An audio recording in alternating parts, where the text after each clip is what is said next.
దయచేసి ఈ వీడియోస్ అన్ని ఆపేసేయండి, ఎందుకంటే నా ఫ్యూచర్ ఎంత ఉందో ఆ అమ్మాయి ఫ్యూచర్ కూడా అంతే ఉంది. నమస్కారం అండి, దిస్ ఇస్ హ్యాష్ ట్యాగ్. నిన్న మొన్నటి దాకా ఆ ఫోక్ సింగర్ల జంట రెడ్ హ్యాండెడ్గా దొరకపోవడం, అలాగే ఆ లావిడ శరణ్య, ఈశ్వర్ సాయి, మాధురి రాథోడ్ వీళ్ళ కథ రాష్ట్రం అంతా చూడటం, అది ఎవరి వల్ల చూశారు? అక్కడ శరణ్య ఎవరైతే ఈశ్వర్ సాయి వైఫ్ ఉందో వెళ్ళి అక్కడ మాధురి రాథోడ్ని పటా పీకి, మొగుడిని బయటకు వచ్చిన తర్వాత మళ్ళీ పీకి, ఏం చేస్తున్నావురా అంటే ఈమె పక్కన వాళ్ళ సిస్టర్, అమ్మ నేను భరించలేకపోయాను, ఈమె డైలాగ్స్ చాలా తక్కువ ఉంటాయి. వాళ్ళ సిస్టర్ ఇంతనా 10 మందితో పడుకుని ఆమెతోనా అని చెప్పి ఆమె డైలాగ్స్ ఏంటి నా చిన్న ముక్క అయింది ఒకసారి ఇక్కడ. దాని తర్వాత బయట పీకిన ముక్క కూడా ఏంటి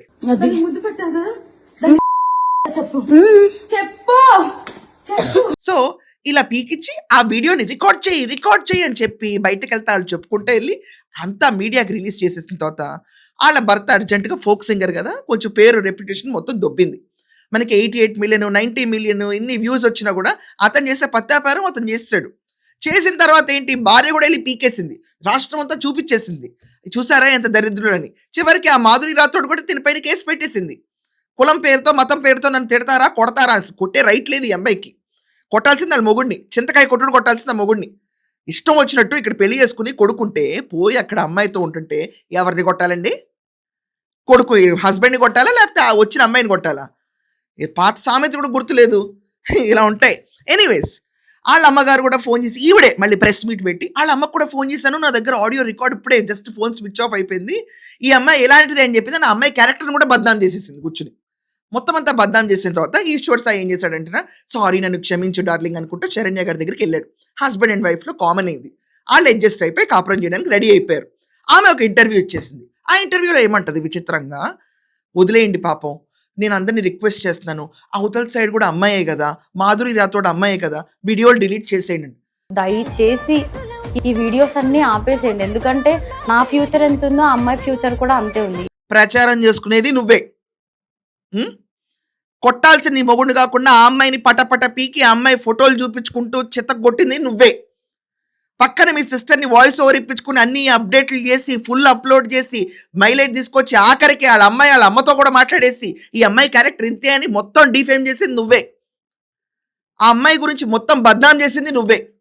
మళ్ళీ ఈరోజు కూర్చుని ఆ అమ్మాయి ఫ్యూచర్ గురించి ఆలోచించి ఈరోజు వీడియోలన్నీ డిలీట్ చేసేయండి, పాపం తను ఒక అమ్మాయే కదా అంట. ఏమండి ఏంటి లాజిక్లు? అసలు ఎటు పోతున్నాం మనం? ఎండేసేది తినే, భర్త ఇంటికి రాగానే మొత్తం ప్లేట్ మార్చేసేది వీళ్ళే. రేపు ఇదే భర్త మళ్ళీ వెళ్ళి మాధురితో ఎక్కడ దొరికాడు అనుకోండి, మళ్ళీ ఎచ్చుకొచ్చి మళ్ళీ చెల్లితో పాటు వెళ్ళిపోయి ఏంట్రా అని చెప్పి మళ్ళీ వీడియోలు తీస్తారు, రంది కింద వీడియోలు తీస్తారు. ఒక స్టాండ్ అంటూ ఉండదా?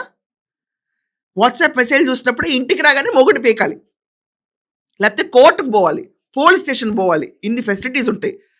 రప అనుకుంటే వెళ్ళిపోయి పీకేసి మొత్తం అందరికి అప్లోడ్ చేసి ఆ అమ్మాయి కూడా అమ్మాయి అంటే, ఆ రోజు అమ్మాయి గురించి నువ్వు ఆలోచించలేదండి శరణ్య, నువ్వు ఆ రోజు ఆలోచించలేవు. ఆ రోజు ఎండేసి పడేసావు. మీ ఆయనదేముంది, దులుపుకుని పోతాడు మళ్ళీ, ఏం పర్లేదు. కానీ ఆ అమ్మాయి పరువు అడ్డంగా పోయింది. ఆ అమ్మాయి చేసిన తప్పే, నో డౌట్ అబౌట్ ఇట్. కానీ పీకి ఆ అమ్మాయిని ఎండేసి ఈరోజు ఏదో సహృదయంతో నువ్వు ఇచ్చిన రియాక్షన్ చూస్తే మాత్రం చాలా అబ్సర్డ్గా అనిపించింది. ఏమండి మీరు వినే ఉంటారు, ఇప్పుడు మా వాళ్ళు పే చేసిన తర్వాత అసలు ఆమె ఇచ్చిన రియాక్షన్ సబబా? మొత్తం ఎండేసి పీకేసి ఆ అమ్మాయిని మొత్తం చిందరవందర చేసి వాళ్ళ భర్త తిరిగి రాగానే అందరూ డిలీట్ చేసేయండి, ఇప్పుడు అవతల సైడ్ కూడా అమ్మాయి అన్న మాటల గురించి మీ స్పందన ఏంటో ఖచ్చితంగా రాయండి. That's all for now. Thank you.